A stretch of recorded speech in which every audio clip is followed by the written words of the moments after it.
வார சந்தை போடுவாங்க. அந்த சந்தையை பார்த்தாலே நிறைய பேருக்கு பிடிச்சிருக்கு, நிறைய பேர் சொல்லிட்டே இருப்பாங்க. சரி எல்லாருக்கும் நல்லபடியாக பெருசாக காமிச்சிடலாம் அப்படின்னு சொல்லிட்டு தான் ஒரு லாங் வீடியோவே எடுத்துட்டோம். நம்ம தோட்டத்தில் காய் எதுவும் போடலைங்க, கொஞ்சம் கொஞ்சம் காய் மட்டும்தான் இருந்துச்சு. அதெல்லாம் வித்துடலாம் அப்படின்னு சொல்லிட்டு வீட்டுக்கு முன்னாடியே சாக்க விரிச்சலான்னு சாக்க விரிச்சிட்டோம். சாயந்தரம் 4 மணிக்கு மேலே தான் எல்லாருமே சந்தையில் அரேஞ்ச் பண்ணலாம் வருவாங்க. அதுக்கு முன்னாடி பொருள் எல்லாமே இறக்கி வச்சுட்டு போயிடுவாங்க. ஒரு 2:30-3 மணி போல இந்த சாக்கு எல்லாமே விரிச்சு வச்சுட்டோன்னா இங்கே யாரோ காய் போடுறாங்க அப்படின்னு சொல்லிட்டு இந்த இடத்துல யாரும் போட மாட்டாங்க. என்னமோ தெரியலங்க, மற்ற நாள் கூட கடுகு வெயிலாக அடித்தாலும் புதன்கிழமை வந்தாலே அப்படியே மழையாக கொட்டிட்டு வருங்க, சந்தையே போட விடாத அளவுக்கு. நம்ம சாக்க விரிச்சிட்டு வந்தால் அடுத்த செகண்டே மழை எல்லாமே சாரல் போட ஆரம்பிச்சிருச்சு. நம்ம வயலில் காய்கறி எதுவும் இல்லைங்க, பக்கத்து வயலில் கத்திரிக்காய் போட்டிருந்தாங்க. அதை விற்கலான்னு சொல்லிட்டு தான் ஒரு மூடை எங்கள் அம்மா வாங்கிட்டு வந்திருந்தாங்க. இந்த அளவுக்கு பளீர்னு காய் இருந்தால் தாங்க நம்ம ஊருக்காரங்கெல்லாம் கத்திரிக்காயே வாங்குவாங்க. மழை எல்லாமே வரவும் சரி மாடெல்லாம் உள்ளே பிடிச்சி கட்டிடலாம், எப்படி இன்னைக்கு பெரிய மழை தான் வரப்போகுது அப்படின்னு சொல்லிட்டு மாடுங்கள்லாம் எடுத்து உள்ளே கட்ட ஆரம்பிச்சிட்டோம். அடிக்கிற வெயிலுக்கு காய்கறிலாம் விற்கலைனாலும் பரவாயில்ல, மழை வந்தால் போதுண்டா சாமின்னு வேண்ட அளவுக்கு ஆயிடுச்சு இந்த வெயில் காலம். வழியாக வேண்டி மழையும் வந்துருச்சுங்க. 2 நிமிஷம் மட்டும் மழை வந்துட்டு அப்படியே ஆஃப் ஆயிருச்சு.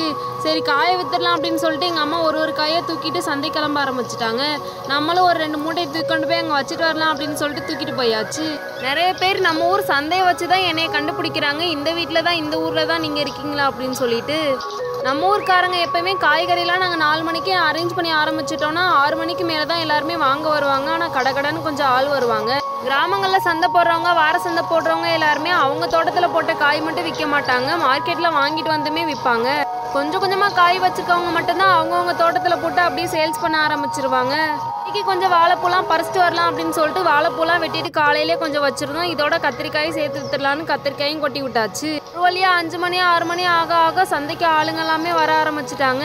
கொரோனா வைரஸ் வர்றதுக்கு முன்னாடி காய்கறி எல்லாமே கம்மியாக தான் வாங்கிட்டு இருந்தாங்க. எப்போ ஹெல்த் முக்கியம் அப்படின்னு தெரிஞ்சுக்கிட்டாங்களோ அதுக்கப்புறத்துலேருந்து சந்தை எல்லாமே ரோடை தாண்டி போக ஆரம்பிச்சிருச்சு. நம்ம வீட்டுக்கிட்ட வரைக்குமே காய்கறி அதிகமாக வராதுங்க. கிரவுண்டு ஒன்று இருக்குங்க சந்தைக்குன்னே, அங்கே மட்டும்தான் போட்டிருப்பாங்க. இப்போ அங்கே இடம் பத்தாமல் கொஞ்சம் கொஞ்சமாக அப்படியே மெயின் ரோடு வரையுமே சந்தை வந்துருச்சு.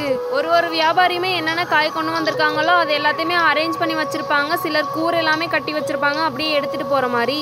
இன்னும் எத்தனை ஊரில் இந்த மாதிரி மார்க்கெட்லாம் போடுறாங்க, வார சந்தையெல்லாம் நடக்கும் அப்படின்னு சொல்லிட்டு மறக்காமல் ஒரு கமெண்ட் பண்ணிட்டு போயிடுங்க, நானும் தெரிஞ்சுக்கிறேன். நம்ம வீட்டை தாண்டி இப்படியே கொஞ்சம் நடைய கட்ட ஆரம்பித்தோன்னா இந்த சைடு போட்டுகிட்டே இருப்பாங்க. ஒரு இடத்துல மட்டும்தாங்க கிரவுண்டு வரும், அந்த கிரவுண்டை சுற்றியுமே சந்தை எல்லாமே போட்டிருப்பாங்க. இன்னும் டைம் ஆக ஆளுங்கள்லாம் கொஞ்சம் அதிகமாகவே வர ஆரம்பிப்பாங்க. ஒரு வழியாக பல நாளாக நினச்சி உங்களுக்கு லாங் வீடியோவில் நம்ம சந்தையுமே காட்டி முடிச்சுட்டேங்க. இது மாதிரி நிறைய வீடியோஸ் பார்க்கணும் அப்படின்னு நினச்சிங்கன்னா மறக்காமல் நம்ம சேனலை சப்ஸ்கிரைப் பண்ணுங்கள், உங்கள் ஃப்ரெண்ட்ஸ்க்கெலாம் ஷேர் பண்ணி சப்போர்ட் பண்ணுங்கள்.